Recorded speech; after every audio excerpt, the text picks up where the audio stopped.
behaviours. They are, in fact, the wild equivalent of your domestic guinea pig at home. That's right, you don't sweet guinea pigs for lunch. Now, of course, he dispatches them using his razor-sharp talons, 3 pointing forward and 1 pointing back on the end of each foot. That's the business end of any bird of prey like this. That's what he uses for killing and dispatching his prey with. He's going to do one last swooping flight over the top of your head. So I think we can give him a great big round of applause. Luca, everyone. Our black-chested buzzard eagle.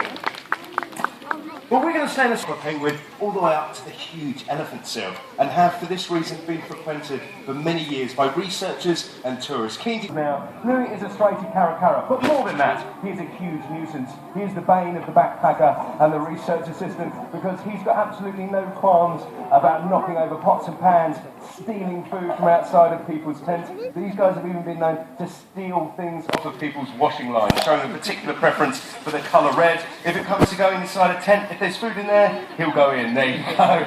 Nothing is safe from the marauding eyes of the caracara.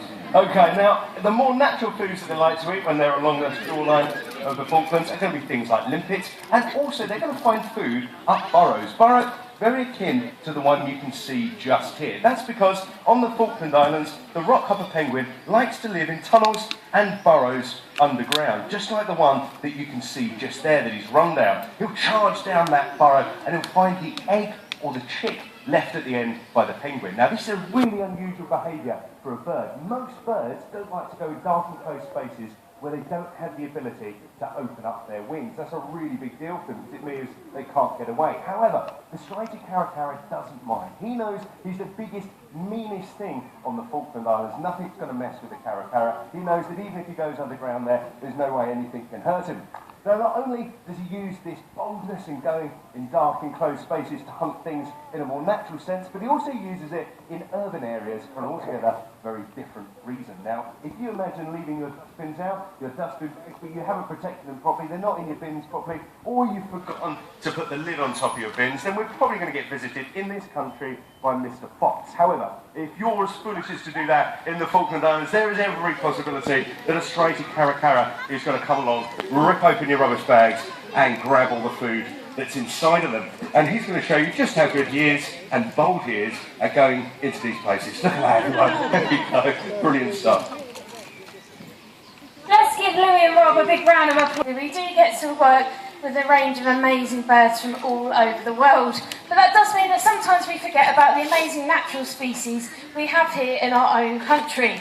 So we're going to meet one of those next. Now, this bird of prey is very populous in this country. There's 65,000 breeding pairs, and it's very likely that you've seen one soaring around in the skies. Now, they're often seen up, usually by roadsides, circling around, catching those thermals, looking for some potential food. They're found in every county of this country, and we will shortly be joined by Winter, our common buzzard, and here she comes now. You can usually hear her before she arrives. There we go. Now, something these guys eat a lot of is in fact rabbits, and I think we have a brave volunteer today to find out exactly what it's like to be hunted by a buzzard. So who's going to find out exactly what the last thing that bunny sees just as the buzzard swoops in? Here she comes. And if you watch, she throws her feet out just at the last minute there to really increase the impact that she hits her prey with.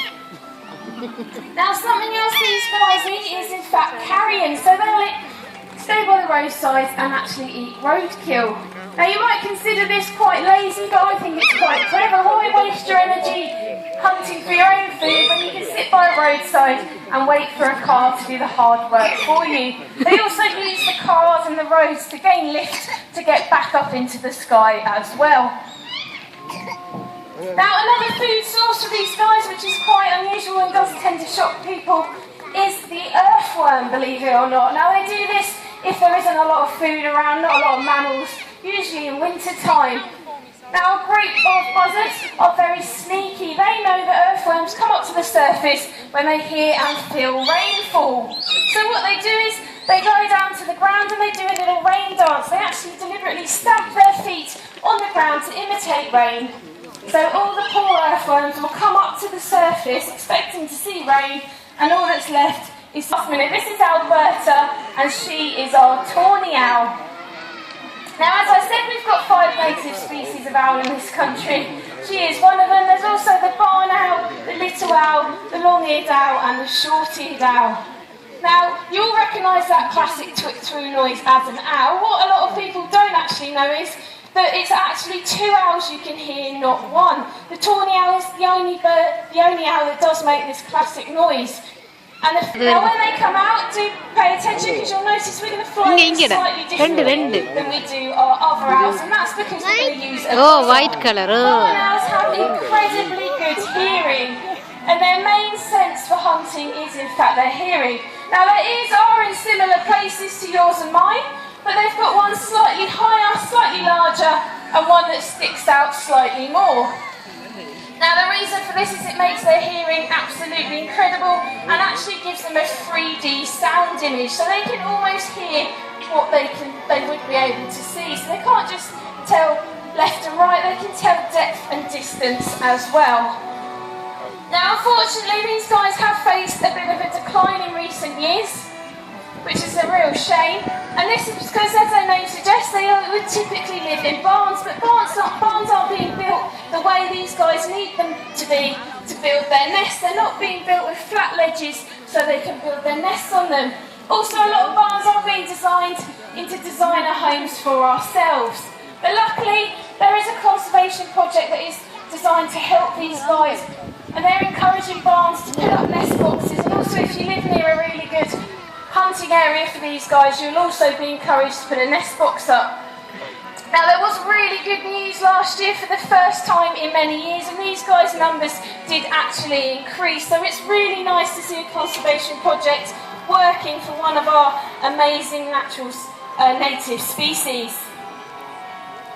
Now it's a good way of telling the difference between the males and females of our barn owls, and the females always have a lot more speckles on their chest, whereas Ash, who flew around my head earlier, is very white on his chest. So that's a really good way of telling the difference between our owls. Now I think you'll agree that our barn owls there looked absolutely amazing and graceful as they were flying around. Asian eagle owl. Now I think you'll agree he's pretty impressive. Now he doesn't waste his time hunting things like mice and voles like the other owls we've met so far. Max can take things as big as rabbits or hares.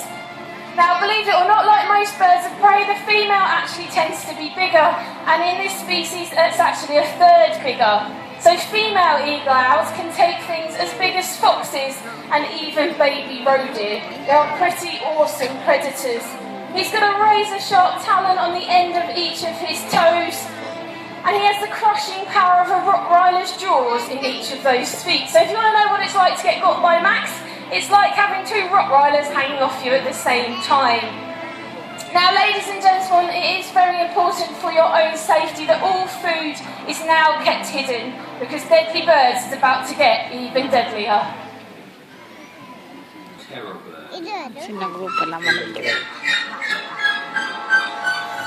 Today, here in the midst of London, we are to meet the last descendant of this ferocious killer. And he goes by the terrifying name Cyril.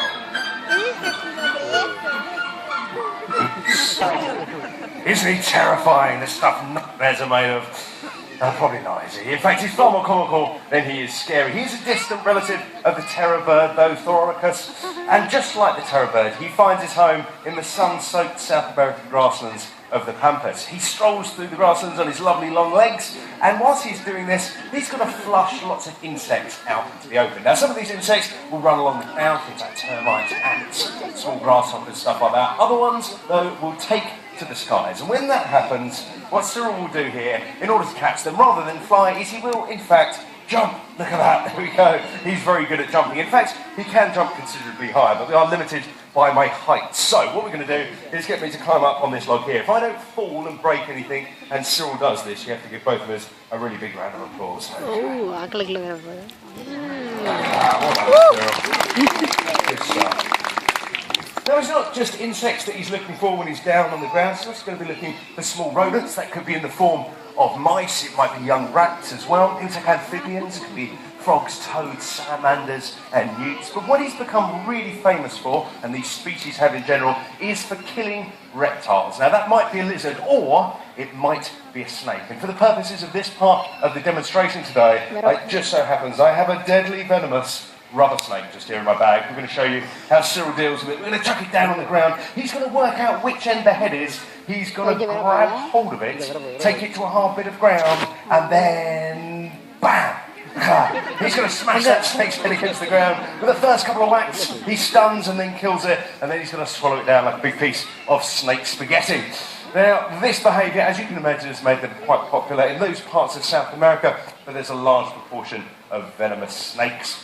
There's a behaviour, though, that has also made them very popular, and it's one that you can listen out for whilst you're here at London Zoo today. He has a very, very loud alarm call, and this alarm call, farmers, certainly poultry farmers in South America, use to warn off predators and let them know if there's danger around. They'll raise a young Sarima in with their flock of chickens. If something like a maned wolf should appear, Cyril here will let out a big burst of sound, a really loud call that can be heard from over a mile away. We've had people tell us they can hear him all the way down at Marylebone Station. A very, very cool adaptation indeed. We can see clearly that Cyril here is an active hunter though, pursuing and dispatching his prey both effectively and efficiently. But for some birds, they must rely on others to do their killing before they get a chance to feed. We know these creatures as scavengers. As nature's undertakers, they're responsible for protecting their environment from disease and decay. All over the world, lots of different creatures fulfill this role. But there is one group of birds that have become masters of this particular art. Often seen as symbols of death, but they are in fact the protectors of life, and are of course, everybody, the vultures. If you keep your eyes peeled over and towards the lawn area just here, shortly we're going to be joined by Jafar and Guido, our two American black vultures. These guys are blessed with huge wingspans, about 5.5 foot across, which allow them to soar effortlessly through the warm American skies where they find their home. And it is in fact the vulture family that takes the record for the highest flying bird ever to be recorded. Now, whilst the black vulture thrives in America, sadly, its Asian counterparts have been decimated, with a loss of some 99% of the wild population. 40 million birds have lost their lives since the early 90s. If you'd like to find out what we here at Centre London Zoo are doing to help the Asian vulture, then head to our vulture aviaries over to my